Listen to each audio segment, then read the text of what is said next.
भारत में ऐतिहासिक दृष्टि से व्यापार कैसा था, उसी को देखने के क्रम में हम आगे बढ़ते हैं।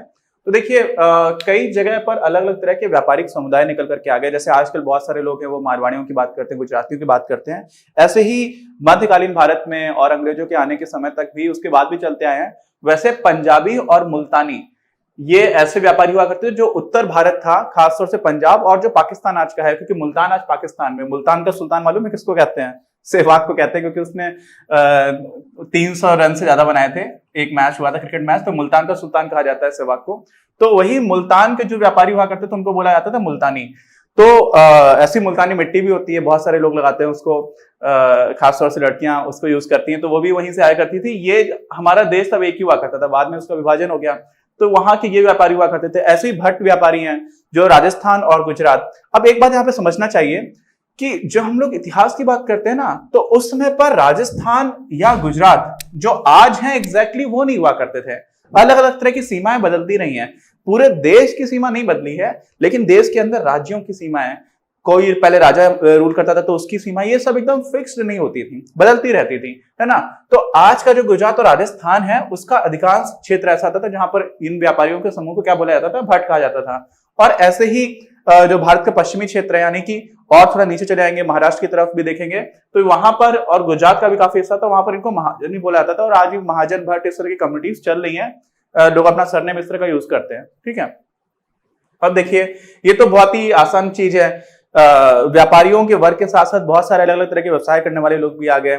वकील आ गए, डॉक्टर्स तो नहीं हुआ करते थे, कोई ऐसी फॉर्मल एजुकेशन नहीं होती थी जैसे आजकल मेडिकल साइंस है, तो नीम हकीम, है ना। और ऐसा कई लोग ऐसे भी जो झोला छाप डॉक्टर होते हैं, तो उनके लिए भी बोला जाता है नीम हकीम खतरा जान, कि कैसे भी ऐसे दवाई उल्टी सीधी खा लोगे अगर आप, तो आपको खतरा हो जाएगा। लेकिन फिर भी पहले के जमाने में कुछ चीजों का जानकारी तो हुआ करती थी, तो हकीम हुआ करते थे, वैद्य हुआ करते थे, वकील थे, पंडित और मौलवी, इन लोगों का स्कूल में पढ़ाने का काम हुआ करता था। और प्रॉपर फॉर्मल स्कूल्स नहीं होते थे, लेकिन अलग अलग जैसे अपने गुरुकुल व्यवस्था हुआ करती थी, ऐसे ही जो मुस्लिम्स हैं उनमें मौलवी साहब पढ़ाया करते थे। चित्रकार और संगीतकार, इनकी देखिए, समय के साथ आज भी चित्रकार आपको मिलेंगे, समय के साथ इनका रोल बदलता रहता है। पहले क्या होता था, आज आपको गाना सुनने का मन है, बहुत ही आसान है, फ्री में अवेलेबल, आप सुन सकते हैं। अगर अकबर का गाना सुनने का मन होता था तो उन्हें तानसेन को बुलाना पड़ता था, है ना, और तानसेन साहब गाते थे। तो जो बहुत ही पैसे वाले लोग थे वो इस तरह की चीजें को बियर कर सकते थे, उनको देख सकते थे, बाकी लोग, और साथ में आप रिकॉर्ड नहीं कर पाओगे। तो हो सकता है कि एक बार तानसेन जी ने कोई चीज बहुत ही अच्छी गाई और दोबारा वो आप नहीं गा पा रहे हो, ये भी हो सकता था। क्यों? क्योंकि आपके पास रिकॉर्ड करने की चीजें नहीं थी। तो आप सोचिए कि टेक्नोलॉजी ने आपको कितनी सारी चीजें दे दी, जो इतने बड़े बड़े, इतने पैसे वाले लोग और जिनके पास इतना बड़ा बड़ा साम्राज्य था, उन लोगों के पास भी नहीं हुआ करती थी। ये टेक्नोलॉजी की ताकत है। तो ऐसे ही चित्रकार और संगीतकार, फोटो खींचवाने के लिए बहुत सारे राजा महाराजा होते थे जो बड़े बड़े पेंटर्स को बुलाते थे कि आप अच्छा बना लेते हो चित्र, तो वो अपने को आगे की पीढ़ियां देख पाए इसलिए बनवाते थे।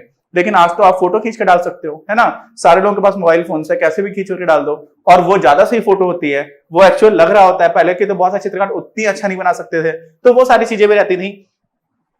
ये सुलेखक, इनको इंग्लिश में बोलते हैं कैलीग्राफर्स। क्या होता है कि लिखने का काम करते थे। तो कई चीजें ऐसे होती जिनको बहुत अच्छे से लिख करके रखना है, तो ये लोग उसको पूरा नोट करके लिखा करते थे, तो इनका काम होता था। अब उसकी भी जरूरत बहुत कम होती जा रही है, टेक्नोलॉजी के साथ साथ सारी चीजें बदलती चली जा रही हैं, ठीक है। ऐसे ही एक चीज जो इसमें बहुत इंपॉर्टेंट निकल करके आती है, वो आती है किसकी? महाजन और इस तरह के जो भी लोग थे, व्यापारी थे ना, इन लोगों ने अपने ऑर्गेनाइजेशंस बना रखे थे। क्या बना रखे थे? एक संगठन बना रखा था, और उस संगठन को हम लोग बोला करते थे गिल्ड। क्या बोलते थे? गिल्ड। इंग्लिश का ही शब्द है, हिंदी में भी इसको ऐसे यूज करते हैं, GUILD, और कई हुआ करते थे, इसके अंदर मैंने लिखा हुआ है गिल्ड्स, ठीक है। क्या होती थी? मर्चेंट कॉर्पोरेशन एक तरह की फॉर्मल बॉडी होती थी। फॉर्मल समझते हैं? फॉर्मल मतलब होती है औपचारिक। जैसे आपको इंटरव्यू देने जाना है तो आप फुल पैंट पहन करके जाओगे, फुल शर्ट पहनोगे, टाई लगा के जा सकते हो, है ना। आपके जो शूज हैं वो भी ऐसा नहीं होगा कि शादी वाले सहनाई वाले शूज पहन के चले गए। आपके काले जूते होंगे, या फिर जो भी होगा फॉर्मल शूज होंगे। फॉर्मल मतलब एकदम जहां पर इस तरह की व्यवस्था चल रही हो। जैसे अपने यहाँ 15 अगस्त है या 26 जनवरी है, तो उस समय पर जब आप देखेंगे सरकारी कर्मचारी अपने अपने ऑफिस जाते हैं तो थोड़ा व्यवस्थित होकर के जाते हैं। तो वो एक तरह का इवेंट होता है जिसमें आपको अपनी गर्मा बना करके रखना होता है, आपको उस तरह से ही रहना होता है। वैसे ही फॉर्मल का चीज होता है जो लिखित पढ़त में आ रही हो, जिसका एक सिस्टम हो, उसको बोलते हैं फॉर्मल। और दूसरा होता है उसका उल्टा, उसको बोलते हैं इनफॉर्मल या फिर कैजुअल। क्या बोलते हैं? कैजुअल या इनफॉर्मल। क्या होता है ये? जीन्स पहन लिया है या शॉर्ट्स पहन के चले गए हैं, टी शर्ट पहन ली है, आराम से आकर के कर रहे हैं। अब दोनों के अपना अपना महत्व है। फॉर्मल होना हमेशा अच्छा नहीं है, क्योंकि कई बार फॉर्मल होने की वजह से बोलते हैं ना फॉर्मेलिटी मत करो यार, क्योंकि फॉर्मेलिटी खुद से टाइम बर्बाद कर रही होती है। बहुत बार ऐसा होता है आपको फॉर्मेलिटी की जरूरत नहीं है, फॉर्मेलिटी में जो मेन काम है वो रह गया, है ना। तो ये क्या हुआ करते थे, ये औपचारिक होते थे। औपचारिकता का एक चीज तो फायदा होती है कि उसमें सिंसियरिटी होती है, वो चीज सीरियस होती है। तो ये क्या करते थे, इनका उद्देश्य ये होता था कि भाई जो व्यापारी है ना, राजा महाराजा आपस में लड़ते रहते थे, और राजा और महाराजा आपस में लड़ रहे हैं, उसके बीच में जो व्यापार है वो चलता रहे, एक राज्य से दूसरे राज्य में जाता रहे।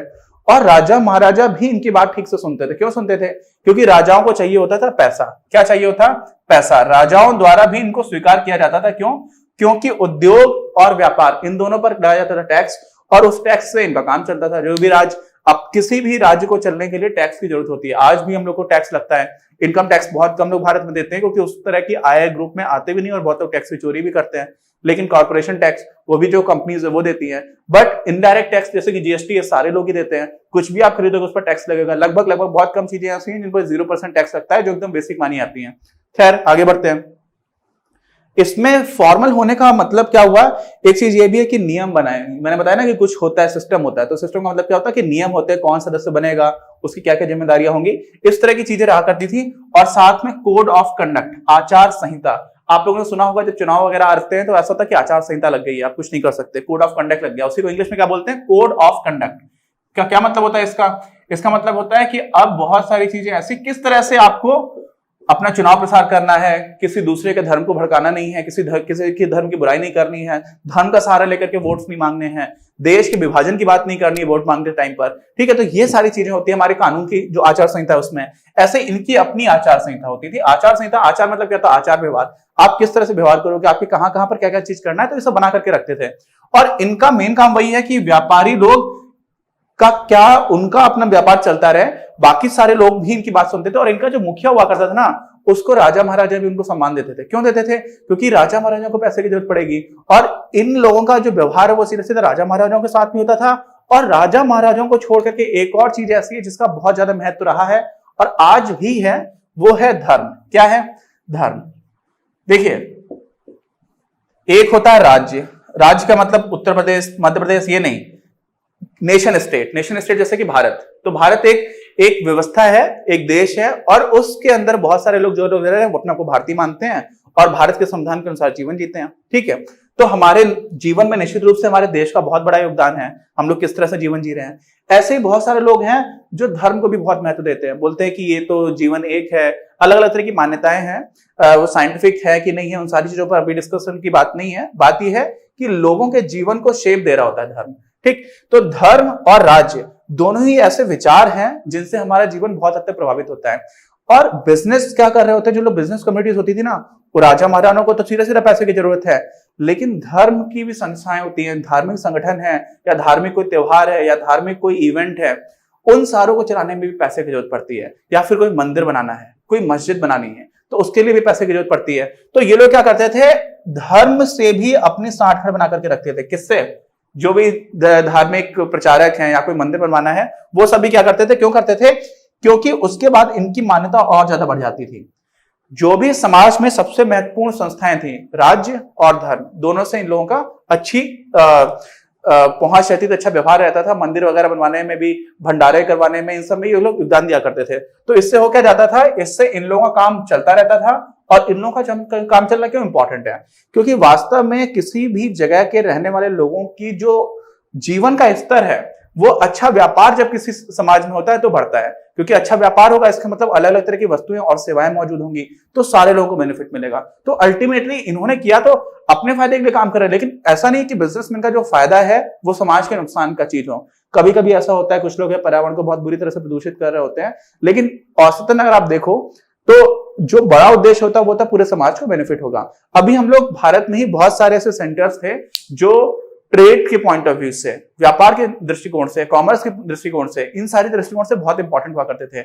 और उन सब में आपको बहुत सारे ऐसे मिलेंगे बहुत ही पीछे चले आओगे तो 16 जनपद बोले आते थे महाजनपद, वो राजनीतिक शक्ति से बहुत ज्यादा महत्वपूर्ण थे।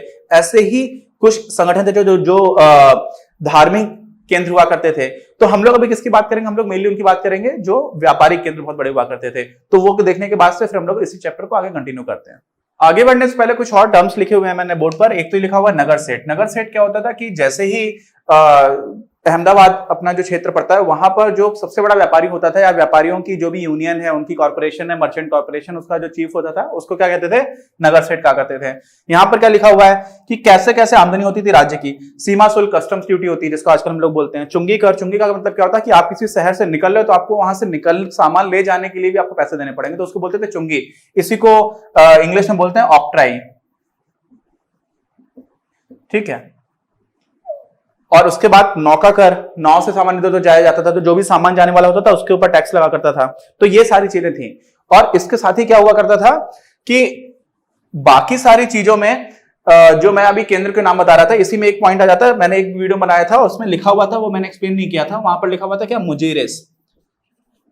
तो मुजीरिस जो है ना, वो एक जगह हुआ करती थी, कहां पर, केरल के में ही कहीं पर थी।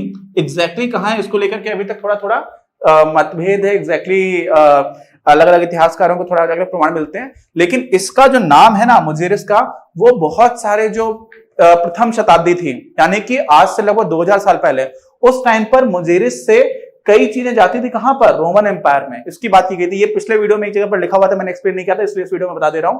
तो होता क्या था कि मुजीरिस का नाम बहुत जगह पर वर्णन आता है, और मुजीरिस एक बहुत बड़ा व्यापारिक केंद्र हुआ करता था। एग्जैक्टली कहां पर है वो नहीं बताया गया था, तो एक पॉइंट छूटा था, इसको मैं बता दे रहा हूं। अभी जो अपने इंपॉर्टेंट ट्रेडिंग सेंटर्स थे भारत में, उनकी हम लोग बात करते हैं। अपनी क्लास का उद्देश्य आप सभी के लिए आप ही की भाषा में गुणवत्तापूर्ण शिक्षा उपलब्ध कराना है। कक्षा 12 तक के सभी प्रमुख विषयों पर हम वीडियोस बना रहे हैं, और कुछ विषयों पर वीडियोस आपके अपने चैनल अपनी क्लास की ही अन्य प्लेलिस्ट पर अपलोड भी हो चुके हैं। ज्ञान के प्रकाश से देश को सशक्त बनाने के हमारे इस प्रयास में इस चैनल को सब्सक्राइब करके और लोगों के साथ शेयर करके अपना बहुमूल्य योगदान जरूर दें। पढ़ेगा इंडिया तो बढ़ेगा इंडिया।